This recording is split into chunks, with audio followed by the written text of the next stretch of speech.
Andy Stevenson for SevereMMA, and I'm delighted to be joined by Tuke here in the Clayton Hotel in Dublin. I'm firstly, thank you for meeting me on the south side of Dublin, because I feel much safer.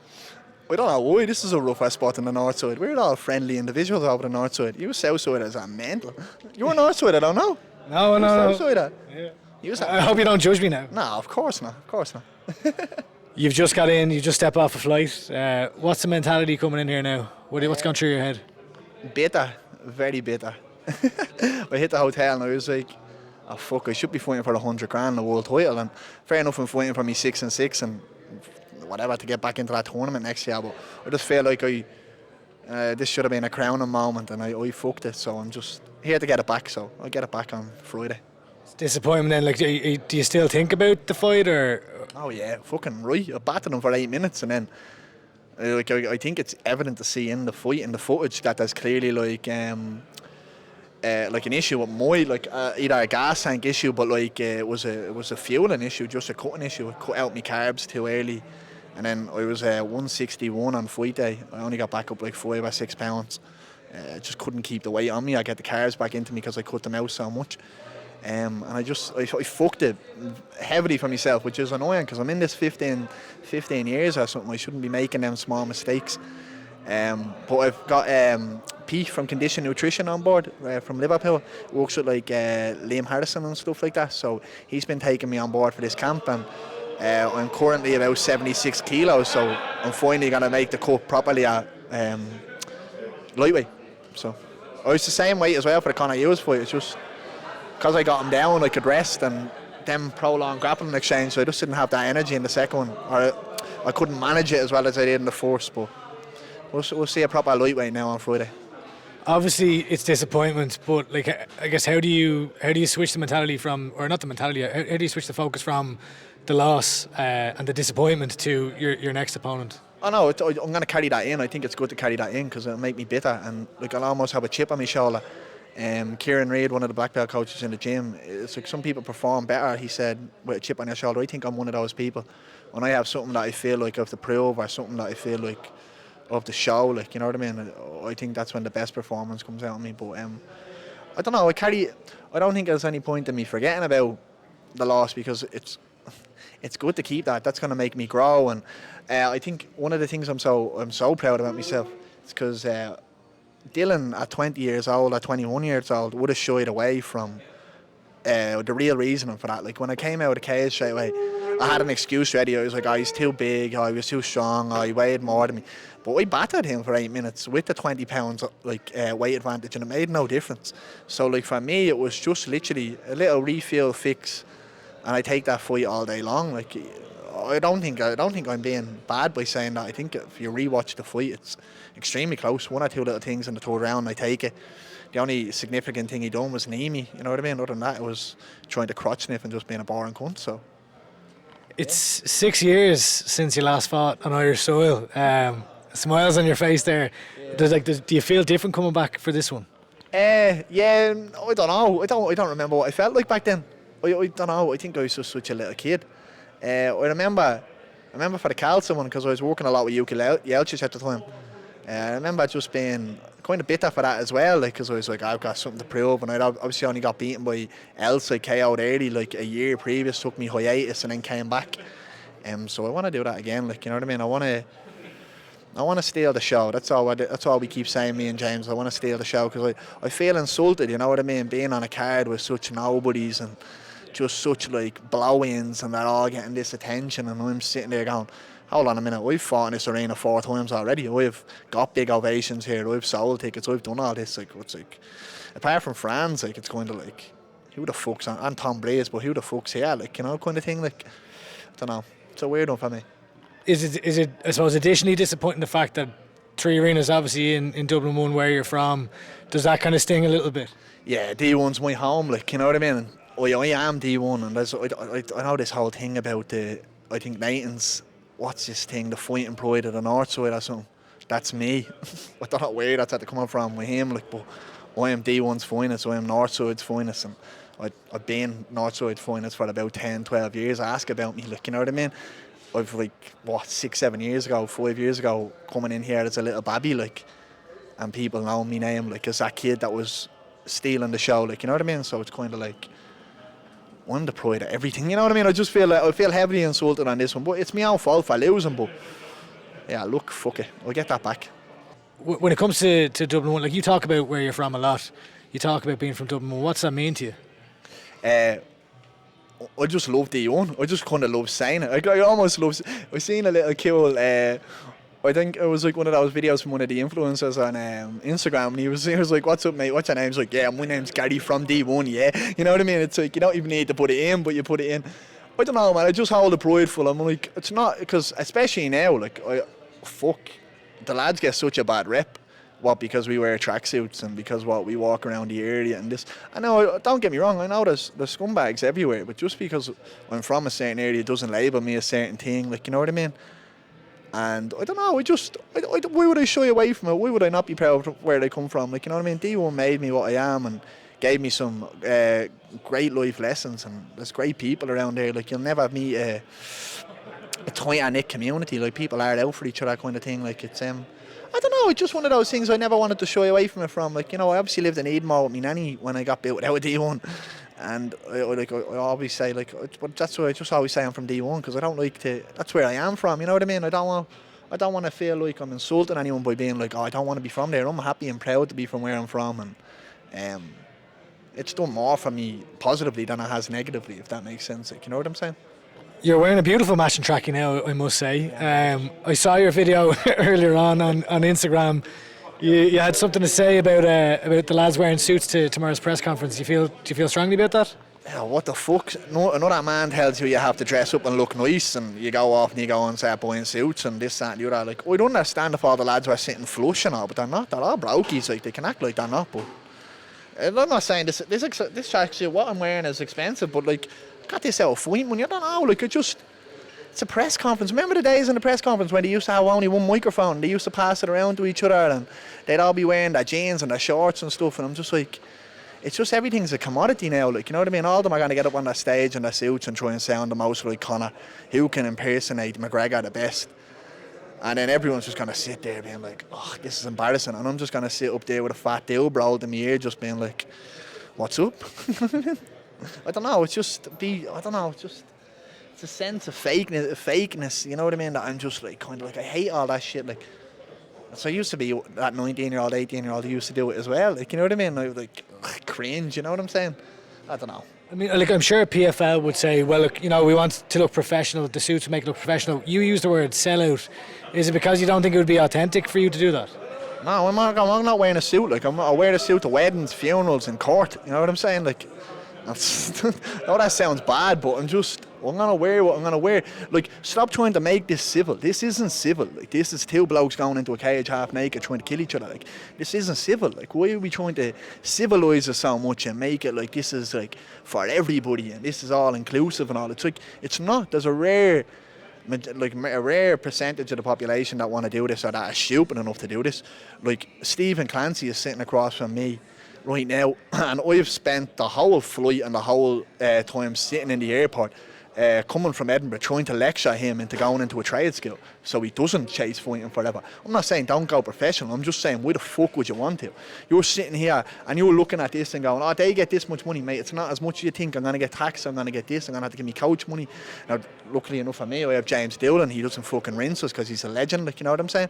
But my whole point is, it's a hard life. Why are we trying to make it out like this is like, oh, every kid should do it? Like, you know what I mean? What's the peak that you're going to get out of this? 10 and 10? Know what I mean? Like, literally, that's the best contract you're going to get for a starting fighter. And that's even insane in PFL. PFL obviously have good money starting off, but like, if you were going to the UFC, that's the best start, 10 and 10. You have 3 fights, you get cut, you've made, 60 grand max, maybe 30 if you've lost all 3. You take taxes and all the way, you probably walked away with about 12.5k. You know what I mean? It's like, do it because you love it, yeah, but it's going to be really, really hard. And that's what I was only saying to Stephen. I was like, imagine your knee goes next week. You know what I mean? You're out for 12 months, you're on the shelf, how do you make money? You know what I mean? And I'm looking at this and saying this because it was said to me by Artem Lobov, by Ashland Daly, by Chris Fields, by Carpenter, Paddy Houlihan, Peter Queally. You know what I mean? These guys that were above me and were like, look, kid, it's not all glamour on the other side. Like, And now me being a 27-year-old man, I'm sitting there going, I get it, like, and thank fuck they did tell me that, like, you know what I mean? Because it doesn't, like, so what was the starting money when I started, 10 years ago? It was 8 and 8. Now it's 10 and 10. So what, in another 8 years it'll be 12 and 12. You're going to give all your life to that. And it's not even that, like, it's like, you're going to leave school and you're going to just pursue this dream. And don't get me wrong, I tried to do it as well. I mean, Nanny slapped me because they were like, no, school first. You only get to train if you go to school. And I sat there looking at them going, why? I'm never going to use it. And now I sit here looking at them going, thank you so much. Because you cared about me. You didn't want me to look. And I'm not saying that anybody that doesn't go to school and finish and stuff, but anyone who just doesn't have a second idea or a second plan is just kind of like kidding yourself. That's all that I try to get across. I'm like, and then, don't get me wrong, there are some kids that, like, you're going to make it, but out of the percentage of people who are sitting here broke, I know more people who are broke than have made money out of sport. You know what I mean? When some of my best friends have had to go off and do other stuff, as in like go to college and fucking get a degree, or go on to get a trades course, or set up a business, and you're just like, you know what I mean? So I just kind of, I think there's an awful lot of like glitz, like glamour and stuff thrown around that it looks beautiful from the outside, and people try and make it like it's beautiful all the time. Yeah, and it's not. And I'm just one of those. I'm not gonna sit here and shit you and be like, oh yeah, bro, you're gonna get everything you wanted, because you're probably not. You know what I mean? Like 1% of the whole MMA group get what they want. Like, you know what I mean? And if you want McGregor money, it's 0.5% of people that get what they want. You know what I'm saying? So I just fall in that bracket. Do you regret going into fighting? No, I do. That's a great fucking question. Yeah, no, I do. I regret not going to college afterwards and having something there. And I don't regret being the life I'm in. I love it. I'm blessed. I've got to see so many countries. I've got to meet so many people. And all of the other stuff that came with it is amazing, if that makes sense. And the person that made me. I love all that. But as in being like, sometimes I do sit there and go, oh, I should have just went to college. Like, you know what I mean? That's like, one of my best friend, Dara, said to me, it killed me when he said it to me. So I got paid by PFL for the last one after losing. I walked out with 2,700 quid. Fuck all, nothing, absolute pocket change. And he killed me, because he turned to me and he stared at me and he goes, bro, you know you would have made the exact same amount of money if you had worked in Asda for a month and a half. And I just sat there and looked at him and I was like, and he wasn't saying it in a bad way, because my best friend, saying it in a lovely way, as in to be like, that's crazy. You know what I mean? How insulting is that? And I'm not saying PFL don't pay well. This isn't me jumping on them like that, or jumping on anyone. I'm just saying, when you look at it in layman's terms, it's not all it seems like. You know what I'm saying? Yeah, I mean, I don't think you're bad mouthing a promotion or anything. I think it's just, that's kind of the reality, the unfortunate reality in the sport. I feel like going bad mouthing you. Look in the mirror, because it's facts. So I'm just spitting facts here.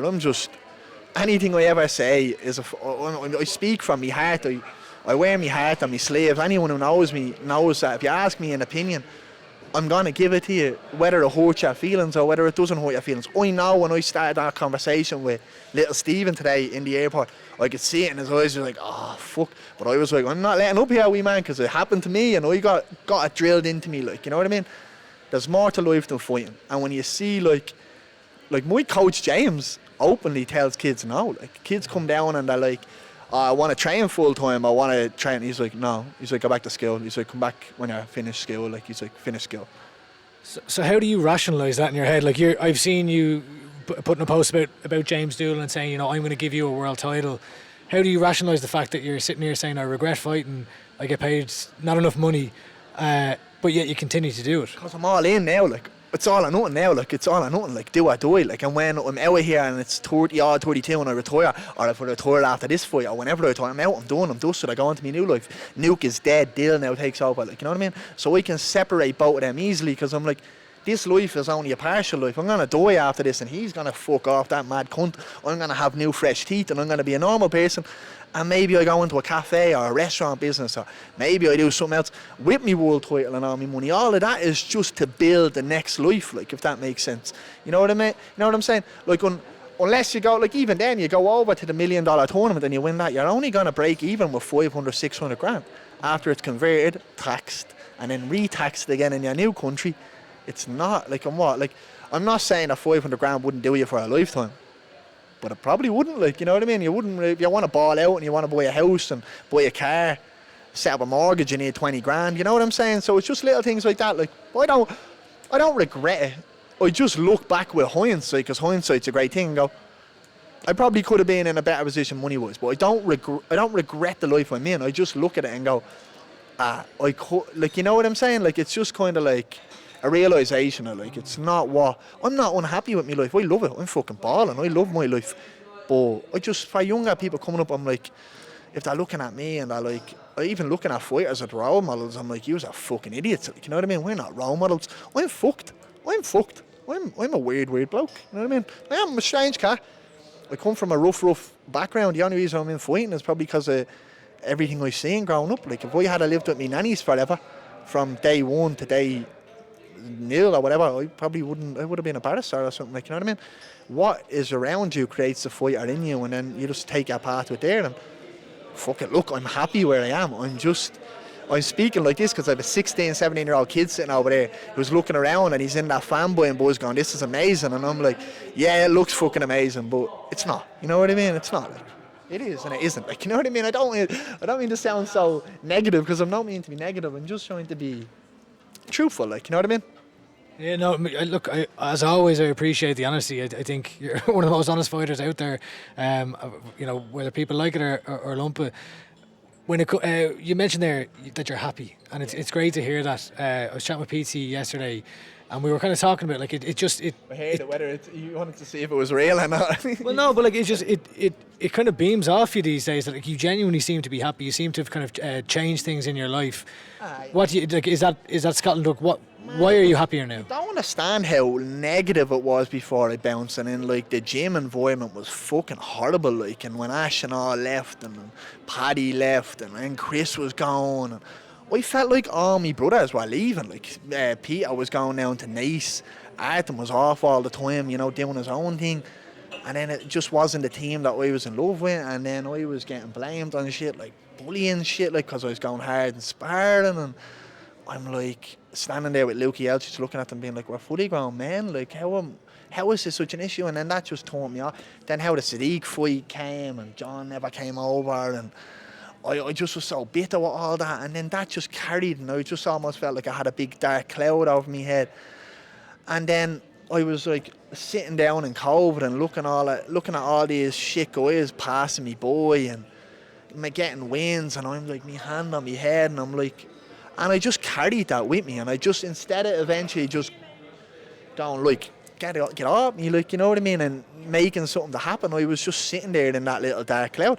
And then I think once I got out of it and I was around like-minded people, or I was around, like, I talk about James so much, like, but he's the man. Like, anyone who, he's just, I don't know, man, he's like just so easygoing, and what you see is what you get, and I think that's what brings that realness out of me even more, because I know how fucking much he hates fake cunts, and he's just like, you know what I mean, he hates all the pantomimes, and that's kind of made me hate all the pantomime, because this whole thing is just a fucking circus, like, you know what I mean, and we're all just monkeys just playing for the best treat that we can get, like, you know what I mean, and I'm just kind of like, I don't know, I'm a really good fighter, so me fighting can do the talking, like, you know what I'm saying? I don't mean to go like amateur therapist here or something like that, but you know, it sounds like you used to have like almost like a family atmosphere in SPG in the early days. When you've come from a dysfunctional home, a dysfunctional background, then you have the gym kind of breaking apart and splitting off. Have you finally kind of found that like home atmosphere, I guess, from a fighting perspective now with James and Scotland? Oh yeah, no, like the minute I walked in the door, I was home. Anyone will tell you, if you talk to anyone from Scotland, the minute I walked in that door, I was like, oh, this is just. It reminded me of SPG back in the heyday with all the up and coming guys, because everyone was just striving, and then you could see James had such a hold on the ship, like, you know what I mean. You could tell he was steering it. There was no one else's hands on the wheel. It was straight course, and I was like, all these lads are just lovely, and and they welcomed me into it. I have no bad, like, you know the way some fighters come into a team and they end up being idiots and stuff, and they end up having bad things to say about them. I had none of that with higher level. I got welcomed in. The lads were lovely to me. James was lovely to me. You know what I mean? I got me ass kicked for the first 2-3 weeks because I wasn't fit or that, and then I got fit, and they were like, "Oh fuck, shit, they all say I bluffed them for the first 2 weeks, and then I was just, I don't know, man. It's just like I have Steven sitting across from me. He's gonna stay in my house with my family and all this week. We're just, I don't know. It's just really close. Like, and I know I am like, so Mark Young was fighting here in Bellator only a couple of weeks ago, a week before my fight, and we're all for each other. And then when it's my turn, it's all for me. You know what I mean? Everyone's, you can know that there's no one sitting there going, he's a cunt, I wish he got caught. Like, you know what I mean? And so that's the worst thing. If you're on a team and that's kind of weird atmosphere, you know what I mean? It's hard to develop, it's hard to improve. Yeah, trust. Because I'm giving you my blood, I'm giving you my brain cells. I know I'm going to be a lot slower when I'm 60 and 70 because I've given you these rounds and I've given you this time even earlier, like, you know what I'm saying? I feel CTE kicking in already, like, I can already feel symptoms hitting, like, you know. What do you mean by that? Oh, my memories goes, like, it's gone really bad now lately, like, so my memory, like, goes quick, like, I'll repeat myself to my girlfriend and my friends a lot, like a lot, like, I've noticed it to the point of where I've had to say it to them. And then my best mate Dara, who I've said, he's like, no Dylan, I didn't want to say that to you, but I've noticed that the last couple of weeks, like, and bad, like, I can notice, I can see it, like, you know what I mean, to bits of where even getting words and stuff where, you know what I mean, and I know I'm stoned all the time, like, I gather I'm high all the time, but I'm not, like, you know what I mean, I know the difference kind of thing, and I can see it, man. I'm in this, what am I 27 now? I'm in the sport 15 years. I've been sparring fully grown males since I'm 14. I've been doing well on them. I'm beating them since I'm 14, which means that they sat down on punches and hit me hard. So Connor broke me nose when I was 16, you know what I mean? I've just been in the life of hard knocks, because when I was coming up, there was no, like, now where you get babied into it and you can pretend to be a fighter and stuff. You went trial by fire, like, you know what I mean? So I know I'm going to have it, mate. I know I'm going to have it, like, I already probably have on set, like, I have 80 shit, but I know I do, like, you know what I'm saying? I'll be perfectly honest with you, like, that's scary shit that you're talking about right there. Like, why keep going? All or nothing now, bro. I mean, I in or out, I die on my share leave, and I love this, I've done it, I love this. I can't express how much I love it. I love it so much, I love the competition side of it. I love getting to go out and show off how fucking good I am, because I'm fucking magical, like, you know what I mean? And anyone who knows me knows, and that's why I love it. I love the moment, I love the spotlight, I love the lights, I love that WWE feel, I love it all, you know what I mean? I gave my life to this, I gave my sanity to this, honestly, I'm fucked, but, like, I don't know, I don't, like, it is what it is. It was always part of the parcel, like, you know what I mean? Something was always going to happen, so it is what it is, bro. I don't, you know what I mean? It's scary as whatever, I'm going to lie there, I'm going to die anyway, you know what I mean? I'll live a good life until I can forget. Well, look, you're going to get to compete this Friday night. What's this fight week going to look like? Last fight, it was an interesting one, an interesting fight week. You were almost coming to blows with a light heavyweight early on in the week. Can we expect any fireworks? If no one looks at me, I won't say that. You know what I mean? It's just like it's that street thing. Like, wait, like, someone's looking at me, I'm gonna call you out and looking at me. I'm like, it's shoot, because I shouldn't even be giving me energy to that stuff. But I'm happy all the time. I'm always happy. I walk around here dancing most of the time with my earphones in. You know what I mean? But I don't know. I'm not gonna. Like I say, like, I can't hide what I am. Like, I can't hide who I am. Like, you know what I mean? If I was in the flats and someone was showing me eyes, I'd scream over at them. Like, you know what I mean? It's just in me. Like, you know what I'm saying? What do you want out of this fight week? What do you want out of this fight? I just want a big win, and then I just want to celebrate with the guys. I genuinely couldn't give a fuck about anything else. I just want a big win. I'll have a nice bit of money there for Christmas. I have a nice Christmas, but I just want to bring the guys out for Friday and just show them show them D1, and just be like, look, I want to give a win back to James, because all he gives us everything. So for me, everything isn't given back until I give him a win, and I just want that. That'll do me justice. Have you looked up your opponent, Yazid Chouchane? What do you think of him? What are you expecting? Yeah, I've watched him. He's a tough guy. Little blocky 5'7" guy. Dan Hardy was kind of saying in his the video he put out, he expects it to be, you know, back and forth, bit of a war, that he throws kind of wide, heavy shots. Is that how you see it? I think it's going to look similar to the Conor fight. Yeah, I think it'll look similar to the Conor fight. He's not as technically gifted or skilled as Conor. He's 34, so he's a bit older, kind of on the way out, like, not in a bad way, just he is older. So I don't know. I think it'll be a similar fight. He's dangerous, you know. He packs, he swings, he sits down on his shots and he swings. So does a little bit of wrestling, but nothing I can't overcome, or nothing I haven't seen before. I've seen all the looks I can in the gym, so like I think I've got reach on him as well. So I haven't had reach on the last two boys, and I've been pinging them like left, right, and centre. So, and then Jacobo was 80 kilos full of steroids, and he couldn't grapple me until I got tired. So I think I'll fare just fine. Do you have a prediction, or like, do you see a sequence or anything like that how it'll go? I just want to fucking ragdoll him and do him. I just want to get the win. I'll get the win any way I can. I want to get a finish, so fucking fed up of going to decisions. Decisions are for fucking weirdos. I just can't. I can't be bothered with them. I'm just like, I want to get in, do my job, get out, and get Reese's. Fair enough. Well, look, you're 3-1 in Tree Arena. 4-1 on Friday. 4-1 on Friday. Does it excite you to go back there, or do you even think of that? I don't know. Like, it is exciting. It is all exciting, but I'm just kind of like, I'm trying to not play into it, like, you know what I mean? I'm just trying to, like, just another day. I'm just coming over here to just use the cage and sparring it, like, fighting it with James watching me. It's like, almost trying to, like, de-escalate, or, like, not de-escalate, but, like, kind of, like, take away the occasion. Take away the occasion. You don't want to be, like, sitting up there on that high thing the whole time. By the time fight comes, all your energy has been given to something, like, stupid. Right, this has been a long one. You had to take a piss break there, so we just paused that. So we're back. I don't really have much more to talk to you about, but any final thoughts, any parting words before I let you go? Thank you to you and to Peachy for always being real ones and looking after me and being nice to me when nobody wanted to put a camera in front of me, and even to this day still always keeping in contact and saying such nice words about me. So from the bottom of my heart, it means a lot to me, because anytime you're the only guys that I watch talking brawls and watch the crack, and I watch the SevereMMA podcast the odd time. Only a few are on it though.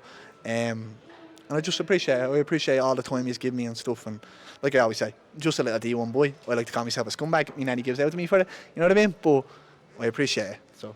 Will your nanny come to the fight? Yeah, she's going to be there. She'll be there. She has a ticket. She'll watch it in her hands, but she's been to all my fights in Dublin. She comes to all of them, yeah. She's great. Will your sisters come? No, I won't let the sisters come. No, they'll stay at home with me nanny Susan. So they'll like watch it from at home. So it's the same. Actually, I do have one more. What this whole PFL Bellator thing? So PFL, I've bought Bellator. What are you expecting? How do you think that'll impact you? And what do you expect? Like, let's say you go out here and get a win on Friday night. What comes next for you? I don't know. I think it's just going to be pretty much the same.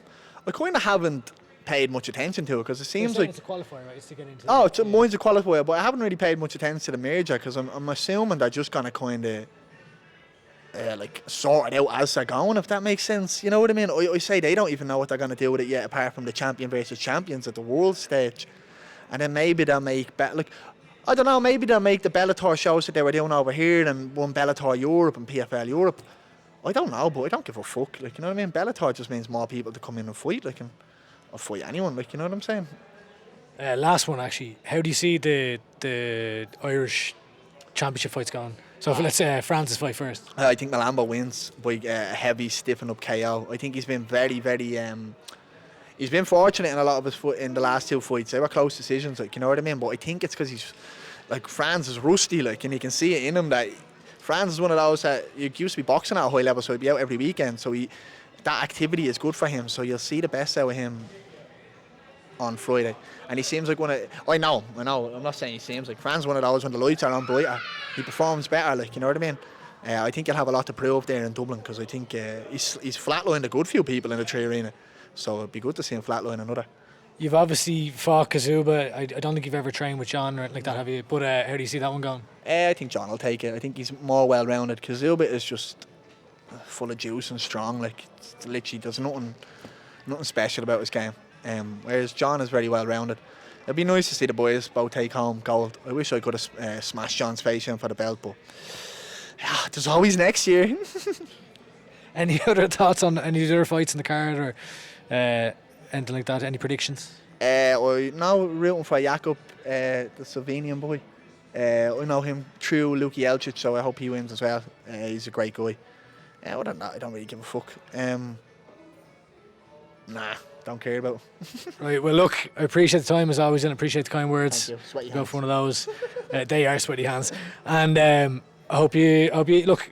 I hope you get your Reese's. Is more than anything. That's what my nanny brings me for the fight. So she brings like 3-4 packs of Reese's in her pocket right after it, then just hands them to me. I'd be like, yes. Well, look, it's good to see you. Tune in Friday night, PFL Dublin. Dylan the Nuke Tuke fighting on. I was going to say fighting on the zone. You are fighting on the zone, but you're also fighting free on Virgin Media. Free on Virgin Media too. 5 p.m. it kicks off. Don't waste that money. Sit at home and get a curry. Yup.